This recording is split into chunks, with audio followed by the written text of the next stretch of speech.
So I grew up in California in Palo Alto.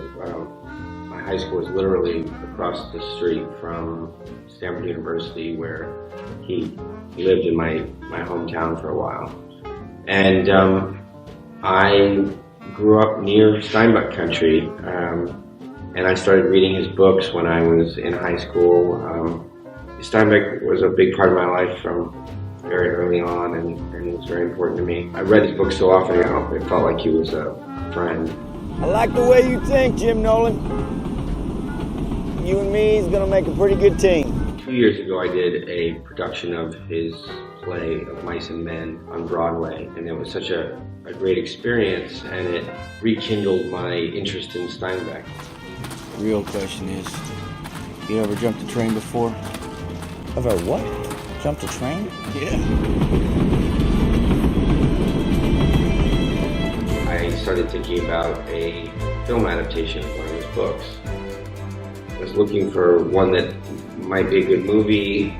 A lot of the better ones had already been adapted. Grapes of Wrath, adapted by John Ford and turned into an incredible film. And then I remembered In Dubious Battle. It was something that was a lesser known Steinbeck novel. And I looked at it and I reread it and realized it had been written around the same time as Of Mice and Men and Grapes of Wrath. And all three of those books are part of what's called the Dust Bowl trilogy. And they all take place in California. They are all more or less about these itinerant workers. All right, they think they can just pen us in like little pigs or we pigs. No! You're angry at this man London? Well, he's gonna go smash those barricades with his bare hands if necessary. Damn right.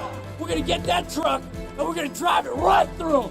There are struggles in California, and each of the books has a different focus on those struggles. Hear what I have to say, right? This price cut pains me as much as it pains you. Man can't live on $1 a day. You promised us 3 a day, and you know it. I thought, well, Of Mice and Men is an incredible novel, and it's an incredible play. And part of that is because the locations are so limited, very intimate scenes. And then I looked at In Dubious Battle, and even though it wasn't as strong of a book as Of Mice and Men, the narrative arc and the conflict at the center of it was much more cinematic. And it was about a apple picker strike. You had these two very clear-cut sides, the landowners and the workers. You bring these men back to work, I'll make you assistant superintendent, a steady job, $5 a day. Oh, really? Yeah. You're gonna buy me off? No. Chance to lick your boots. Please. Engaged in this battle that neither side was going to concede until people started getting hurt or killed. And I just thought that kind of conflict is good for drama. And more than that, it seemed like a lot of the issues that were in the novel were still very, very topical and relevant today. That would help us make a period film that maybe wouldn't feel like a history lesson, but would actually feel vital and important to, and can speak to a lot of the issues that are still being fought today. Yeah, well, they were sons of bitches, and so I told them. They may have rode me down, ground me into the dirt till the soil was red with my blood, but I told them what they were. This film, the book had many characters, but not all of them were fleshed out. And so when we made the movie, we knew that we'd be casting people and that these characters on screen would start to take on a life of their own. Say, Nolan, are you Ray Nolan's kid? Yeah. Joy, where's your manners? Mm-hmm. As soon as you cast somebody in a role, immediately there's just a personality of the character, there's a look to the character, there's, implied backstory. Joy don't shake. Hurts too much. He busted his hands. Yeah, handcuffed to a bar. He smacked across the skull. I got my hands stomped on by police horses. I've been beat to hell, ain't I, man?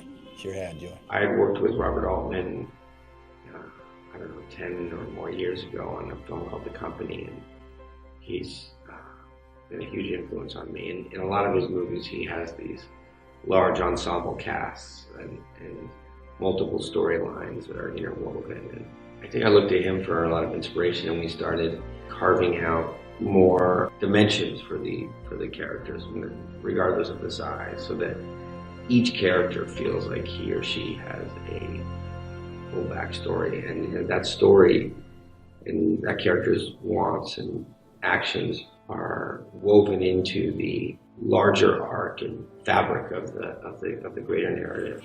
With people like this, you never know what'll set them off, what'll get the boulder rolling. Just look at them. All they need's a little push.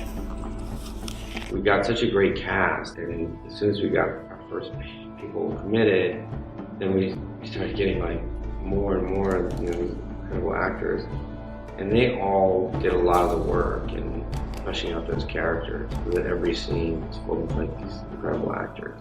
I had hoped you would listen to reason, I really did. But you're forcing my hand, and if you continue with this foolishness, know that I will crush this strike and bury each and every one of you. It's a promise. Bolton, you rough up Anderson. You touch his property, you touch one goddamn apple tree, we will burn down every house and barn on every ranch in this valley. I've directed a fair number of movies and literary adaptations. But on this movie, In Dubious Battle, there were so many characters, and the background players were much more important than they are generally speaking, because they played the people that were striking. And this movie was about not just a small group of people striking, like a large group that was striking. And so those background players were there every day. And it also meant that in almost every scene, I was not only trying to manage my main actor, the producers and I were trying to manage 100+ people on almost every scene. That was new for me, and that was challenging at times. But everybody was really excited to be there and committed, so that made it a little easier. We were fortunate enough to have really, really strong cast on this movie. We had some great actors from the older generations, like Vincent D'Onofrio, Ed Harris, and Bryan Cranston, and Robert Duvall, and Sam Shepard. It was a little intimidating directing them, but they were all really sweet and committed, and I think excited to be doing a Steinbeck project. And so, with actors like that, I generally don't have to say that much. They just do a lot of the work. You know what your problem is? You never owned anything. You never planted any trees, watched them grow, touched them with your own hands. You bastards never owned anything. You never put your hands in your own dirt. With respect, we never had a chance to own nothing. Yeah, I listened to all your promises. Now the whole crop's burnt up. Just a matter of time before the bank takes it all.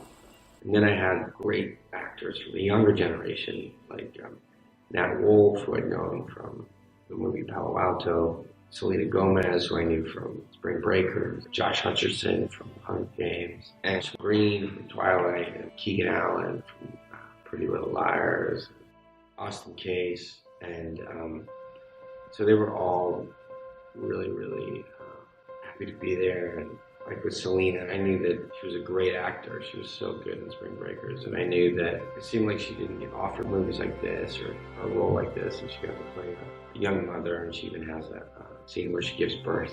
So she's really, really committed and so good in the film. There he is! There he is! Oh, Hold on. Hold on. Oh, There you go. look. There you go. In a way, it sort of felt like acting camp or filmmaking camp, and even though it was hard and it was tough material, I think everyone had fun.